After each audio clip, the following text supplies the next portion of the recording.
Have you ever felt triggered or flooded as a mom while parenting, or just a human being around other humans? Today's topic is going to help you.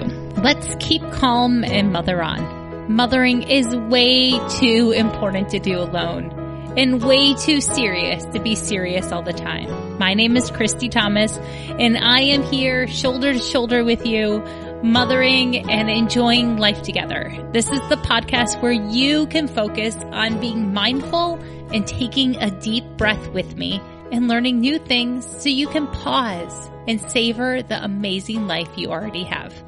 Today's guest, Jen Lumanlan, holds a master's in science in psychology, child development, and a master's in education, and hosts the Your Parenting Mojo podcast, which is a reference guide for parents of children under the age of 10 based on the scientific research and principles of respectful parenting.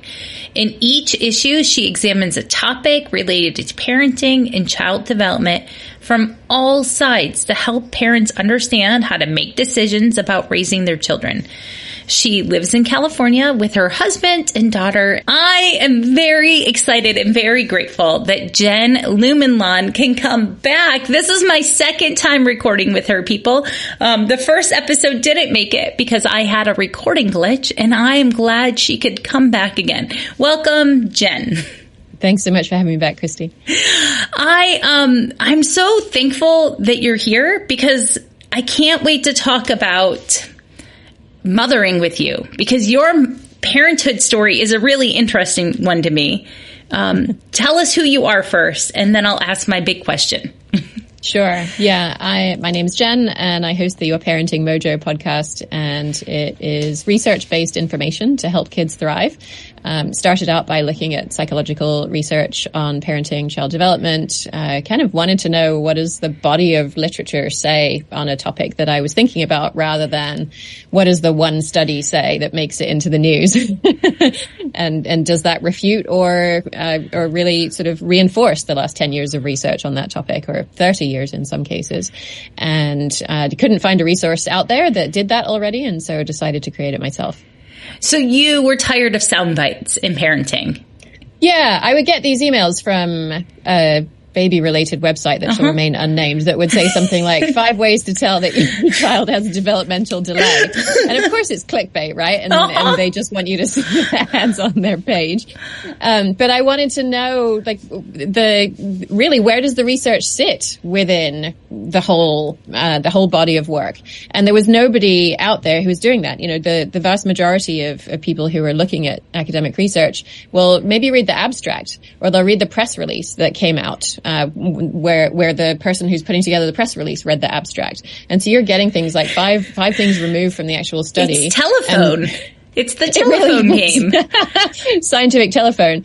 And maybe the original author really heavily caveated the results and said, yeah, it's like this, and it's just about statistically significant. But the way they wrote it in the abstract really kind of reinforces how big it is. And everybody jumps on that. And all of a sudden you're getting something that seems way blown out of proportion than what the actual study found. That's super interesting. So you're a mom to a daughter. Mm-hmm. And so is that, you were getting these emails and you were curious. Was mothering natural to you? No, funnily enough. Yeah, I had no parenting instinct whatsoever. I didn't like children. I didn't want to have children.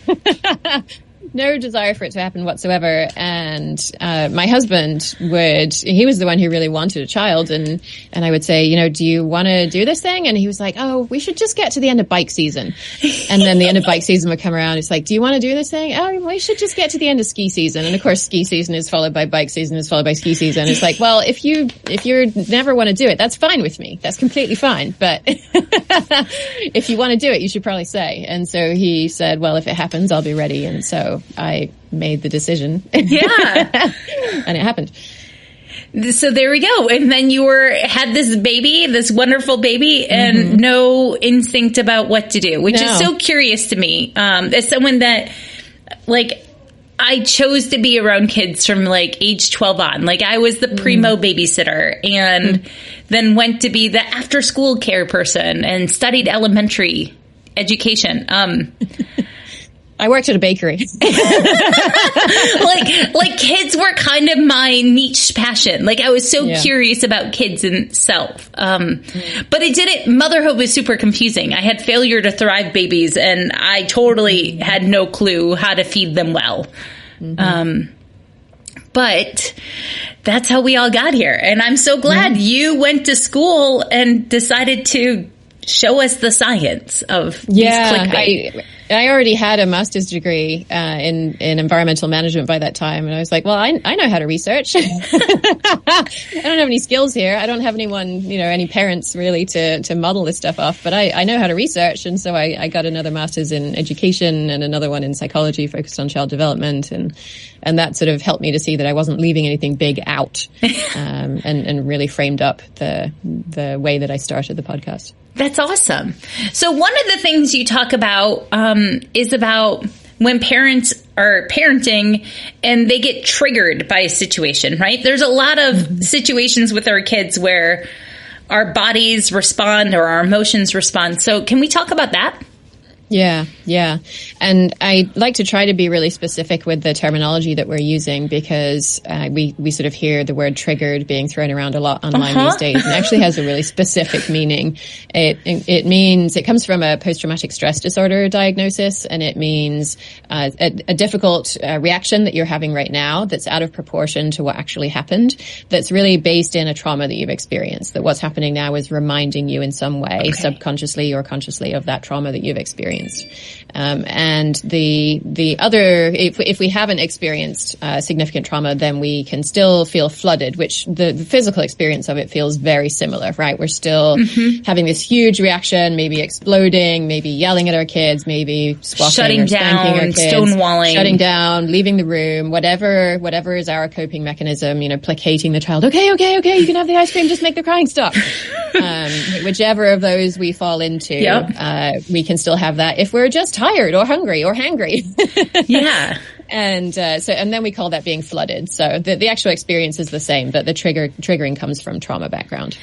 I find that super fascinating. I love being very specific with words. And that's good to know that triggering actually has something to do with like PTSD and trauma and stuff like that, because we throw things around so casually that then we lessen the importance of what's actually happening. Yeah, definitely. So how do you know? Is it just your body's response to a situation that we know what's happening? How do we know if we're being triggered or flooded? Yeah, that's a really important question. And I think most parents start by noticing, I said something to my kid, I did something to my kid, and now I feel guilty or ashamed about it. Okay. And that's where we can have a pretty good indicator that you are probably not acting in a way that's aligned with your values in that moment. Okay, so it's something you reflect on post-experience. That's where most people start noticing it, right? When it seems as though it comes out of nowhere, there's no way to stop it when it's happening, and when we start paying attention to this, it's like, oh yeah, that really crummy thing happened, and I shouldn't have done it, and I know I shouldn't have done it. I can't do anything differently. Maybe I'm going to apologize to my child. And so they start seeing it after the fact. But one of the things I've seen through really helping thousands of parents understand this better is that you can see these things coming if you can learn to pay attention to your body's signals, right? So your body is telling you throughout the day when things are not right for you. So maybe you just sat down to breakfast and your child says, "Mama, can I have the green spoon instead of the pink one?" and you're hungry, you're just settled, you're relaxed, and all of a sudden there's this tension in your shoulders, right? Or tightness in your throat, or the headache. My jaw clenches. Okay, yeah, jaw is a huge sign of site of tension. And so we just we say, "Okay, fine," and then we get up and we get it. But that built up a little something in us, right? And then the kids are poking at each other, and that builds up something a little more. Or they're touching you, and you didn't want to be touched. Yes, and it feels like your body bubble has been invaded. And then they refuse to put their shoes on to leave the house, and all of these things are building And we notice that tension building if we can learn to pay attention to it. And then that is how we can start to interrupt the cycle so that we're not looking at it from the back all the time and, oh my goodness, this happened again, but actually doing something differently. So how do you learn to pay attention to those body signals?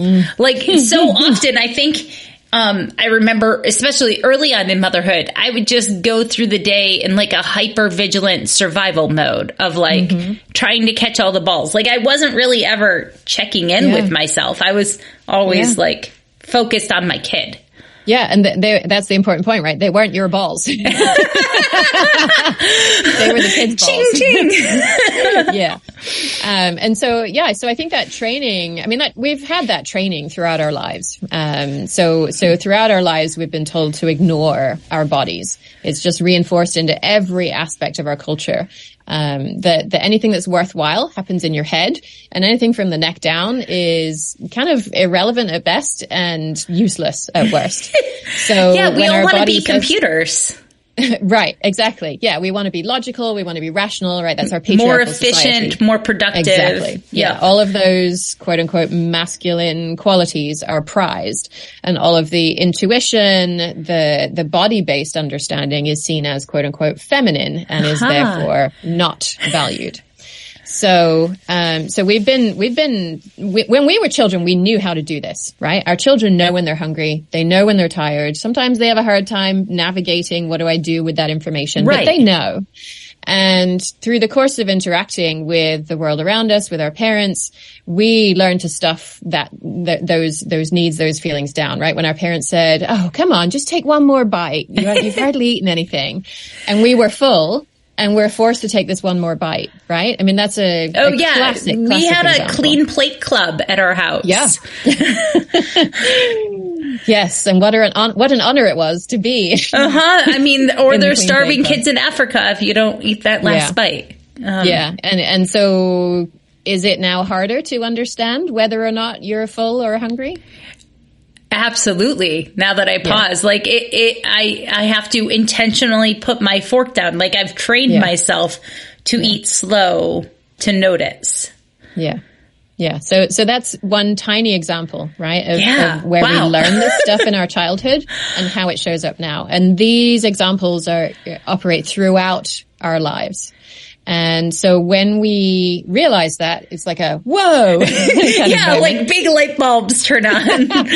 And then there are practices that we can do to help us pay attention to ourselves throughout our days so that we're continually checking in. How am I doing? Do I have a need right now that isn't being met? Can I take a step to meet that need so that we're operating from a more regulated basis more of the time and less likely to explode? And also we see it coming, right? We see the tension in our shoulders, in our throat, in our jaw, wherever it is for us. And we notice, oh, something's not right here. I need to take a pause. My body bubble's being invaded right now. I'm gonna stand up so that my body bubble is safe. So and take that step so that we're not getting to that point where we're exploding at our children. Okay, so before we learn about how to be proactive about it, what do we do after we've exploded? Yeah. So I think there's so much guilt and shame wrapped up in this, right? It's like, can I just forget that this happened? Can I pretend that it didn't happen? If I pretend it didn't happen, will my child forget about it? You're grinning at me like it's never ever happened like to you. If they don't mention it again, can we just not? Yes. Yeah, can we forget about it? And I'm wondering if you think back to your childhood, if maybe there's an incident that seemed really big to you and your parent just kind of didn't really address it again. Oh, absolutely. And that's what I bring up every Thanksgiving, right? It's the one I bring up. I push the bear like, hey, do you remember that one time? Yeah.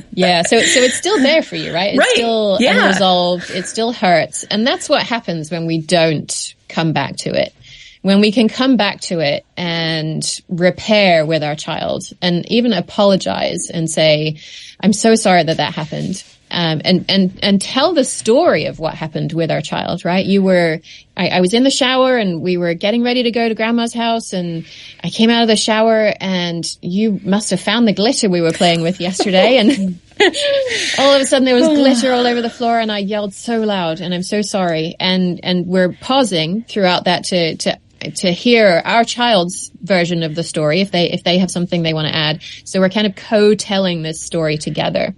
And that process really helps the child to integrate what happened so that it's not this thing that you bring up every flippin' Thanksgiving for the rest of your life.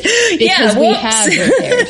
I'm sure my mom's like, we should do this because she's going to listen to this episode. And then she's going to be like, so Christy. It seems like we have something to talk about. Yeah. And what you will probably find is, I mean, this is what, decades later? Yeah, absolutely. I'm 40 and this happened when I was like 10, I think. Yep. Yeah.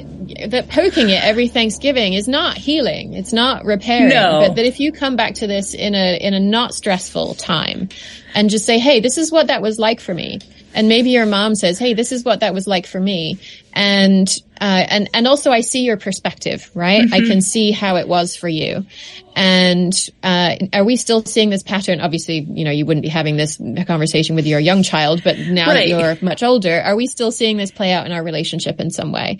Is there a request I would like to make of you to be different? Or is there something I'm going to do differently in our relationship so that we're really repairing that? And then what you may well find is next Thanksgiving, this is not a thing anymore. Yeah, that's an interesting idea. So it sounds like we can use the strategy of co-telling that story with any age of person. Like if I feel flooded with my spouse and react poorly, or a best friend even, right? Yeah.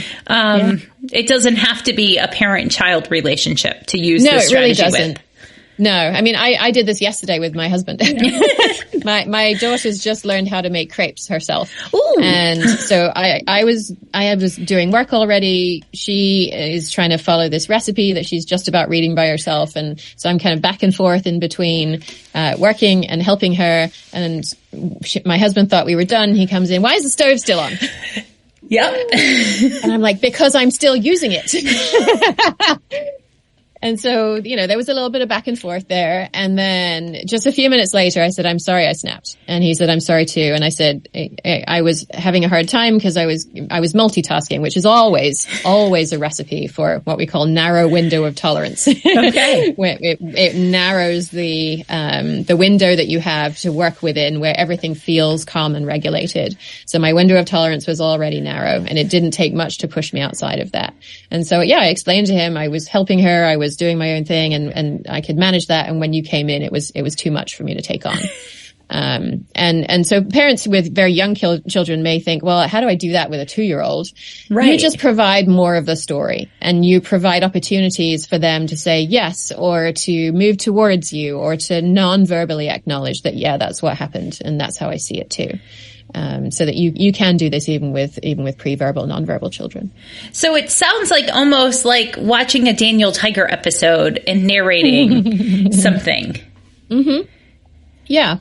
I confess I have not seen a lot of Daniel Tiger, but I'm familiar with the spirit of it. And yeah, it's that same sort of calm, gentle, mutual understanding of what's happened. That's really helpful. And it's good to know that you can use it with all ages of human, from pre-verbal to, parents of adult children and adults and all the relationships. Yeah. And I guess if I could add to that, I think the most important part of it is coming in with a non-judgmental observation, right? So when you go to your mom and say, hey mom, can we talk about this? It's not, hey mom, can we talk about that time when you really screwed things up when I was 10? Or that time you have to come with you did ... Yeah. You have to approach it like that time you're an alien in the room, sort of. Yeah. So we're not judging the thing our child did, the thing our partner or parent did, but we're trying to really present it in neutral language. Hey, can we talk about the hard time that we had this morning? Or what happened this morning? Or, if you need to be a little more specific to tell them what it is, that's fine. But, if you come in with, can we talk about why you always or you never, or. Yeah, those words don't help a conversation. No. Always, never. Are there other words that are important to leave out that are like easy for you to rattle off? Those are big ones in opening. I think one place where I really see parents stumble when they start the conversation is the phrase, I feel like. Because when you put the like after I feel, what almost always comes out is another judgment, right? I feel like you're not appreciating me. I feel like you're not pulling your weight. And so it's that like that really trips us up. Whereas if we can instead say, I feel, then the next word that actually comes out is going to be a feeling. Yeah. Right? I feel hurt. I feel dysregulated. Mm-hmm. And so that helps us to convey something about what we're feeling without that judgment sneaking in. Without trying to put a story on them. Yes. And make it out to be the other person's fault. And if you would just change your behavior, right? When we're talking about triggers, parents are like, if my child wouldn't do that thing, then I wouldn't need to explode. Well, yeah, obviously that works in my marriage too. If my husband wouldn't do that thing, like we wouldn't argue about this, like it would be solved. Yeah. If you would just change, then all of our lives would be easier. Unfortunately, we can only control ourselves, which is part of the proactive part of this. So let's go to the proactive part. How do we help ourselves be flooded less? You were talking about needs and noticing needs and things like that. Yeah, that's really at the crux of it. And before we get to the crux of it, I think one of the most important parts is recognizing this is in us, right? My triggered feelings are in me. They're not really so much to do with the thing that you or my child or whoever is doing. And so if we're trying to get our child to change their behavior, we may be successful in doing that and it may help, but chances are they're going to start doing something else that pokes our buttons. After parenting for 16 years, the thing just changes. It morphs into something else, right? Like my kid who used to only meow when she was mad doesn't only meow now. She has another reaction that feels just like chalk the same way. So you can play whack-a-mole and you can get them to change their behavior on stopping meowing, and then something else pops up and you're continually whack-a-moling, and nobody wants to be whacked. No. So really the key is to learn to pay attention to our bodies. And so let's give a really brief practice that parents can do anytime, right? So let's, right now, just kind of take a breath, pause for a moment, and you can actually open your eyes and look at something in your immediate environment. Doesn't matter what it is. I would suggest it's not something with writing on it. Okay. Because that makes it harder to focus on the actual thing. And just focus on looking at that thing, how the light shines on it, what its shape is, its texture. Mm-hmm. Trace the outline with your eyes. See the different colors. Just focusing on looking really closely and examining every aspect of that thing.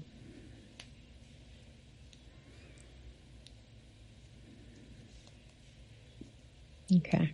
And what's different now than it was before?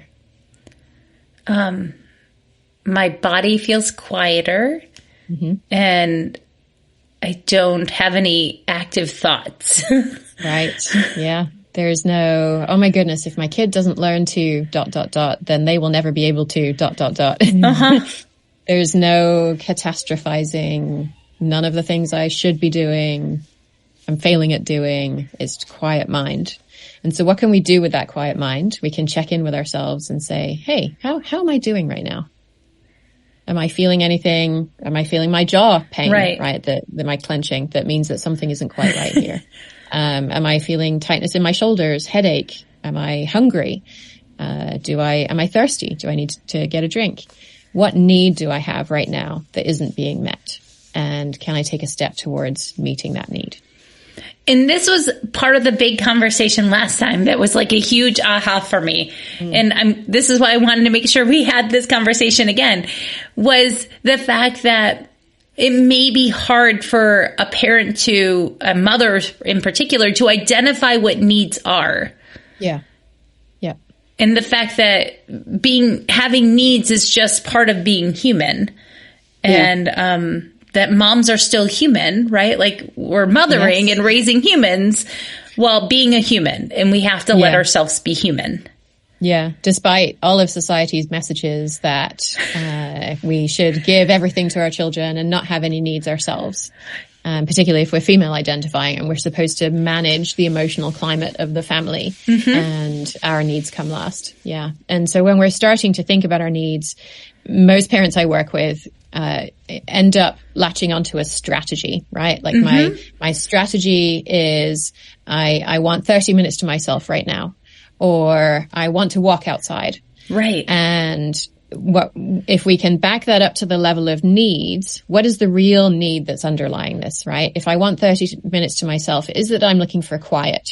Is it that I am interested in learning something and I want to read while I'm in my 30 minutes by myself? What is actually underneath that?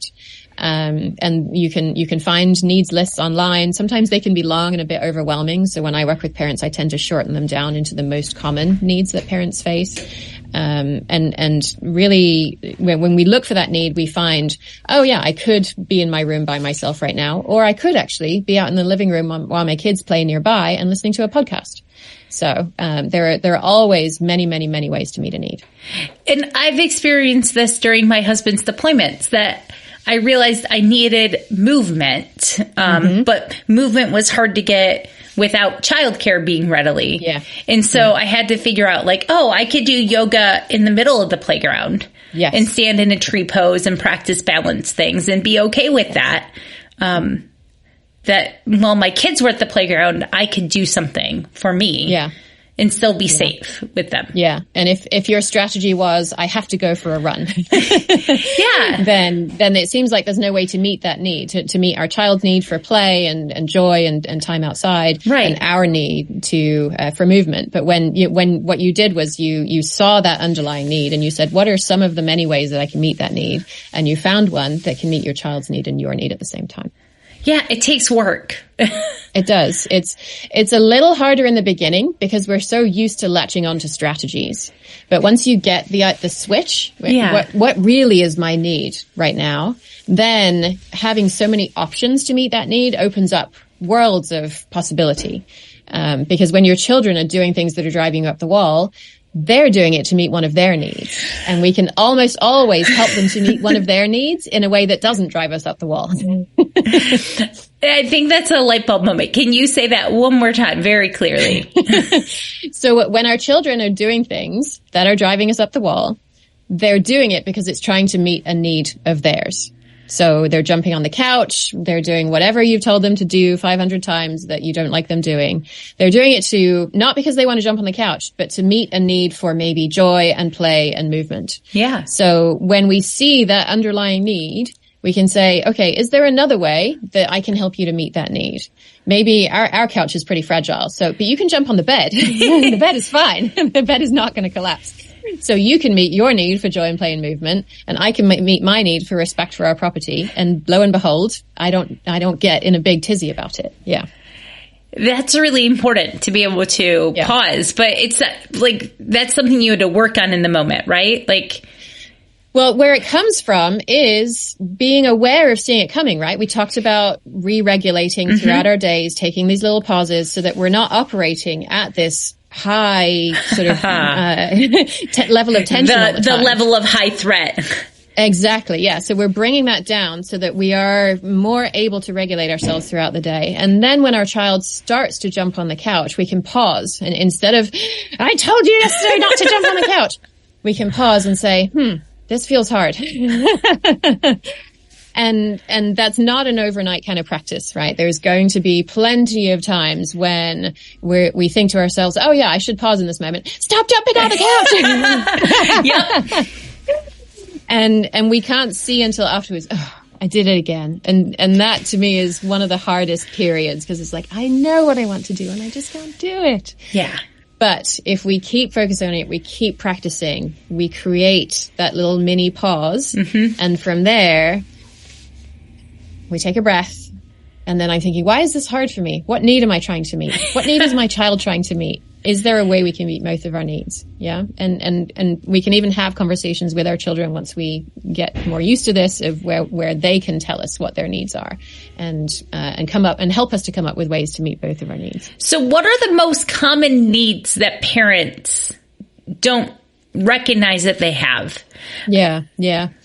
So I'm actually writing a book on the intersection of parenting and social justice. And it's about how the ways that we interact with our children affect the ways that our children go out and be in the world. And the concept that I thought of to help parents understand this is what I call the needs cupcake. Okay. So if you imagine a cupcake, it's got a cherry on top, and then there's some frosting and a cupcake underneath. And if we actually start with our child's needs, some of our child's most common needs might be safety and movement and connection with us, right? The 3 to 5 that form that cherry. Yeah. That when our child is dysregulated, we can look at those cherry needs and think, okay, are their cherry needs met? And then, okay, if we see one that isn't met, we try and meet that. If it seems like the cherry needs are met, we look to the frosting. What are the next 3 to 5 needs that they often have? And if those are met, then we look at the whole rest of the list. So what that does means that we're not trying to look at a list of 50 needs and say, well, which one is it, for goodness sake? Oh yeah, that's too much. Yeah, it's the same 3 to 5, and then consider a broader list. And so when our children are looking for joy, play, connection with us, and often autonomy, where that often butts up with us is when we have a need for ease and collaboration, right? Yep. I want my child to work with me on this. I want to feel as though we're on a team together and it's not me trying to get them to do something. And I want to feel more ease, for goodness sake. And so what that helps us to do is to see, okay, when I can help my child meet their needs for joy and play and movement, connection and autonomy, right? They get to actually make real decisions about their lives.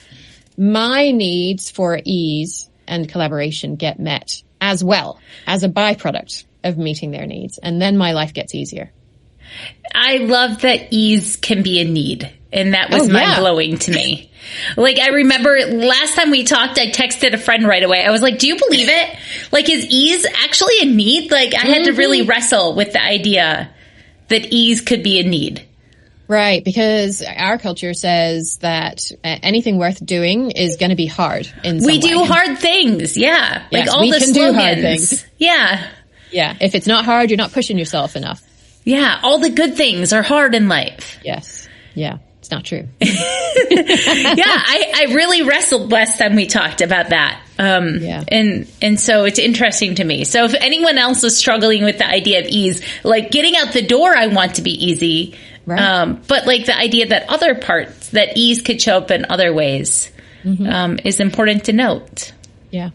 Yeah, it really is. So I have a challenge that I would love for you to coach me on. Sure. Because this is what you do best. You shine here. So, what do I just explain what happened, or do you want to coach? Give me a few sentences on roughly what happened, and then I can ask more questions. Okay. So, my child was really struggling, and asked me to help advocate for her and collaborate some other options. And so I worked with other adults that she was nervous to talk to, and got a second option for her to choose from, and then she said she didn't want it anymore. Okay. So can you tell me what's the struggle and what are the options? So the struggle was she was struggling in one of her extracurricular classes, and she wanted to know if there was a choice she could make for a second semester, right?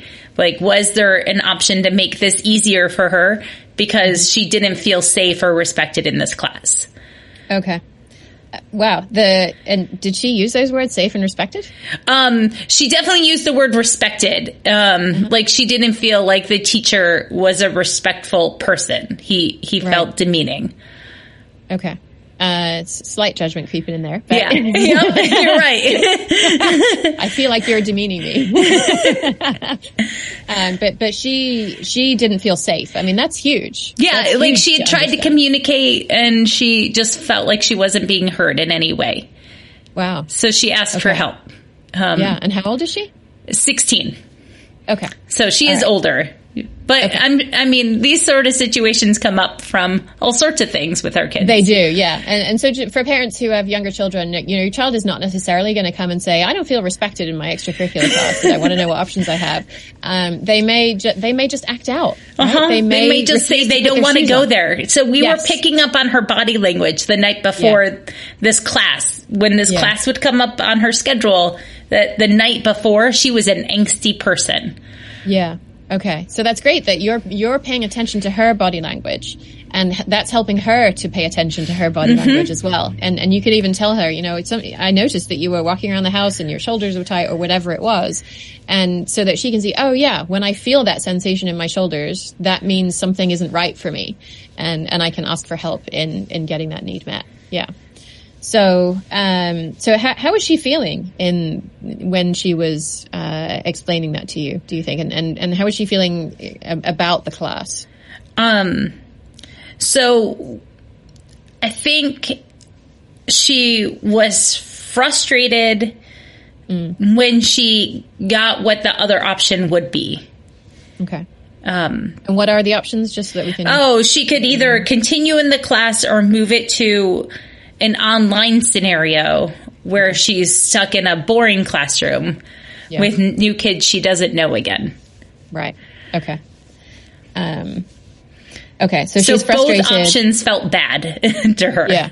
Yeah. Okay. So she's feeling frustrated, maybe a little overwhelmed as well. Probably. Yeah. Or if our need for respect is not being met, it can feel overwhelming. Yeah. And of course, there's a teacher in this scenario as well, and we don't know how they're feeling and what their needs are. Right. It's possible that it's a big class and they're struggling to convey all the ideas they're supposed to convey, and their need for competence in being a good teacher is not being met. Right. And that's why they're using this language or whatever was happening that your daughter was receiving as a lack of respect. I'm also curious about what was coming up for you when your daughter is describing this to you. Well, on some level, I was surprised that she thought she could have a change. There was this old school kind of like, are you sure? Like, we can just suck it up. It's not that many more days. Yeah. And then the other reaction when she didn't like the B choice that was given was like, I've wasted all my time. Like, I put my neck out and I made so many phone calls here. You've wasted my time now. Okay. Yeah. So frustration from you as well then. Mm-hmm.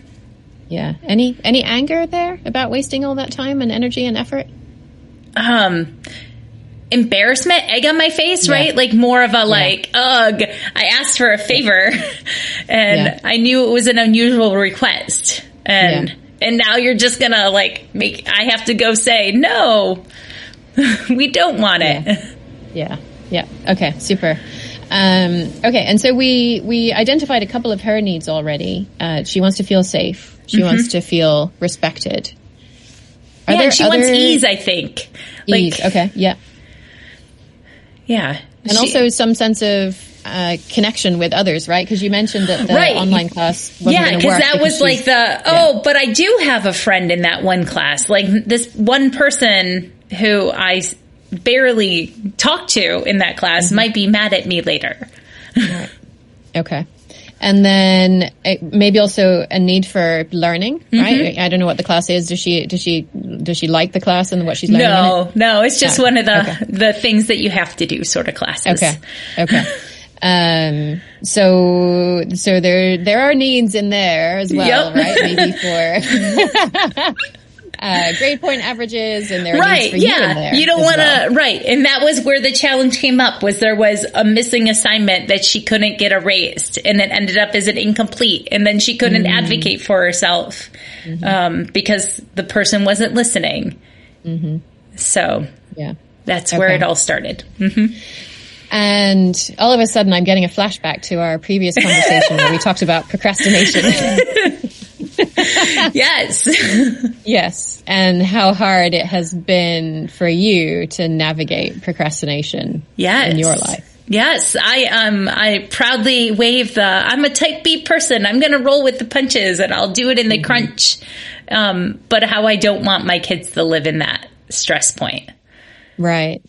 Yeah, because there's so much shame in being perceived as a procrastinator, as somebody who can't get it together on time, do the required work. Yeah. And so you're trying to protect your child from experiencing that hurt and shame. Yes. And then inner judgment of like, everyone else can do it. Yeah. This is a flaw on my behalf and something I have to fix. Yeah. So all of that is there. As we're talking. There are so many layers, Jen. Yeah. And it seems like it should be so simple. Like just take the flipping class, for goodness sake. It's only a few more sessions. Why is it a big deal? Come on, man. Yeah. You never have to take this class again. And if we don't identify all of our needs in this situation, then it's much harder to find a solution that actually works. Because for example, if we had not talked previously and I had not suddenly had the flash of recollection about procrastination, and that was there, but it wasn't acknowledged, then we might come up with a potential solution. And you might even think, yes, that will work. And you try it. And then the procrastination thing is still there underneath and that need isn't met. And it's like, this doesn't work. This sucks. My need is not being met. And I don't really know why, because I don't know what my need is, but I just know this isn't working. So that's why it's so important to firstly work at the level of needs. And secondly, to really get as many of them out on the table as we can. And you don't have to tell your child right now all the ways that procrastination has made your life hard, right? That can be a different conversation if you choose, but you have to be honest with yourself that it's there. Yeah. And then you can actually work towards finding solutions that work for both of you. So you may be somewhat constrained in this, in that there's a third party involved. If it's a situation with just you and your child, there's many more options available on the table. Right. And that's where some of the stress came from, right? Was pushing up against an authority figure for both of us and asking that other person for help. Yeah. And so one thing you could have done is, before you go and ask for help, is to really think about what are our needs in this situation, and is the proposal that we're making here actually going to meet both of our needs? So if we had thought in advance, we could take this online course, then maybe your child then would have said, but none of my friends are in that online class and it'll be really boring. And that's not going to meet my need for connection and collaboration. Right. So then we might have known in advance that that's not going to work for us. And maybe we could have surfaced a different potential option that actually could meet our needs. In this particular situation, given that it's already halfway through and there's somebody else involved in it, it's possible we're not going to find a solution that meets everybody's needs. And at that point, we're acknowledging that, and we're saying, okay, what is the solution that meets most of our needs that we can work towards, and that we can acknowledge, I have an unmet need here. I'm going to take this online class. It's not meeting my need for connection. I'm going to meet my need for connection in some other way. Yeah. I'm going to, right after this class, I'm going to make sure that I schedule time to chat with a friend, so that, the friend who's in the in-person class. And maybe I can meet my need for connection that way. Yeah. So that the option that you choose does not have to be the perfect option.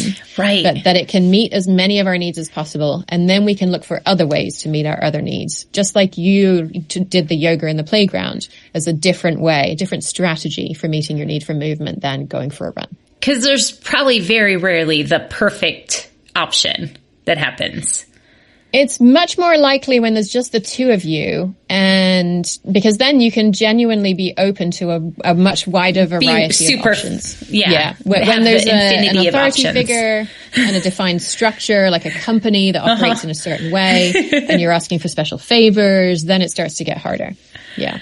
That's good. But you always have options. Yeah. And that was, I think, my motivation to try to, once I got over the suck it up attitude, I really do want her to learn how to advocate here, and to know that if we don't ask, it's already a no, that there might be an option.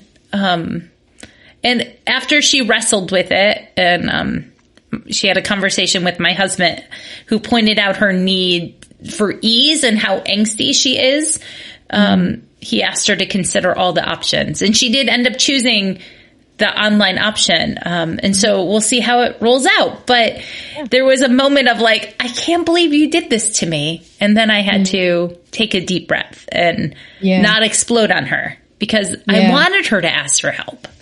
Yeah. So that's huge progress for you, right? That you saw that moment. You saw your brain going into all these unhelpful thoughts that were catastrophizing how hard her life is going to be because she's never going to figure out how to advocate for herself. And you didn't lecture her. No, but she pointed out my tone of voice. So that also helped, right? With bigger kids. I remember teaching my little kids how to do that too. They would have a code word for me when mom sounded grumpy. Yeah. And so now they're used to pointing out when mom doesn't notice how she's sounding. That's awesome. That's so it doesn't feel awesome in the moment when you're reminded that you don't sound how you want to sound. Yes, but it's an incredible source of information to hear, Mom, I'm perceiving this in a way that is feeling hurtful to me. Yeah. Even if you're not intending that. Yeah. And that gives you a moment. What that child perceives as yelling is nowhere what I would ever consider yelling. Yes. Yeah. Which took a long time to get to. Yeah, it's not the volume, it's the hardness, right, in your voice that they're responding to. And sometimes the word comes out is, you're yelling at me. And you're like, I'm not yelling at you. Wait till you're yelling. That is the circle we've been in. Absolutely. Yeah, but they perceive it in that way that's difficult for them to receive. And then they're not listening to your words. They're not listening to your lecture about how they need to get on top of this. They're completely disengaged to protect themselves, just like you disengaged to protect yourself when your parents lectured you about this. So having that code word between you is so important to interrupt that and use it as a cue to pause, breathe, reconnect. What are my values? What are my needs here? How can I help you meet your needs and meet our needs as well? I am so thankful that you realized you had no parenting intuition. Like, I know that feels odd to say, but both conversations I take it in the spirit and in which it was listening to your intended. podcast, like, I have picked up on things and I'm like, oh, because of her open-mindedness of trying to figure this out, I see this in a different way instead of just going with my assumptions here. And so I just want to tell you, thank you, Jen. Thanks. Yeah, it's something I've been leaning into. We were chatting before the show that I very recently have an autism self-diagnosis, and I've been talking about it on the podcast. And somebody reached out to me recently and said, I knew you were autistic when I started listening. Sort of the deep dives into the research and the willingness to buck the norms. Characteristics of all my favorite people. And so I think that's a real gift to see how things could be different from the way that we were raised. And it's sort of my passion to help parents see, oh yes, this really can be different, and here's how to do it. I'm just so thankful. So your podcast is called Parenting Mojo. Your Parenting Mojo. Your Parenting Mojo. Okay. And where else can they find you online, Jen? Yeah, so Your Parenting Mojo is really where most stuff flows through. I am on social media. I'm not very good at social media. But I do have a resource for your listeners because I know that one of the most common reasons that parents feel triggered is because their child doesn't listen to them. And so I have a free cheat sheet called 13 Reasons Why Your Child Doesn't Listen and What to Do About Each One that really walks you through a lot of the tools that we've talked through here today. And that's available for free. Awesome. And it's at yourparentingmojo.com/keep calm mother on. Awesome. Thank you. And every episode here wraps up with a self-care idea and a family fun idea. So what are you doing for self-care right now, Jen? For self-care, we are actually very much leaning into being outdoors, doing new things that my daughter's interested in. And right now she's very much interested in mushroom hunting. Awesome. She doesn't like to eat the mushrooms, but she likes to find them. And very often I get poison oak. So then that's fun afterwards as well. But But there's something about being outdoors with your eyes scanning the ground that very much feels the same way I think that you experienced when you were looking at the object in front of you. Yeah. So it's a very grounding practice. Awesome. Is that your family fun too? Just being outside and exploring? Yeah. And being present with each other, right? So many of the struggles we have happen when we're multitasking, when we're trying to do more than one thing at once. And so I think the way that we try to have fun with each other is really do one thing at a time. And when we do that, even just hanging out in the house becomes more fun as well. Absolutely. When we can give our full attention to someone, it feels like a real gift. It is. It feels like a gift because it is a gift. Well, thank you. And, thank you for helping me figure out needs again. Like I said, last time we recorded this, I went and had like a major chat fest over text message. Like, I can't believe this. Like, you should go check out her blog and her podcast. And what do you think about this idea? And my friends were like, yeah, that's obvious, or no. So I can't wait to hear how people receive the idea that moms have to be human. All parents get to have needs. And it's really important to start with, what do you need? Yeah. It's the key to everything. It really is. Thank you. You're welcome, Christy. It's great to be here. I hope you go check out Jen's podcast. And don't forget to listen and leave her a rating and review, along with leaving Keep Calm Mother On a rating and review. You are exactly the right mom for your kids, even if it doesn't feel like it. And I hope you have a good enough day.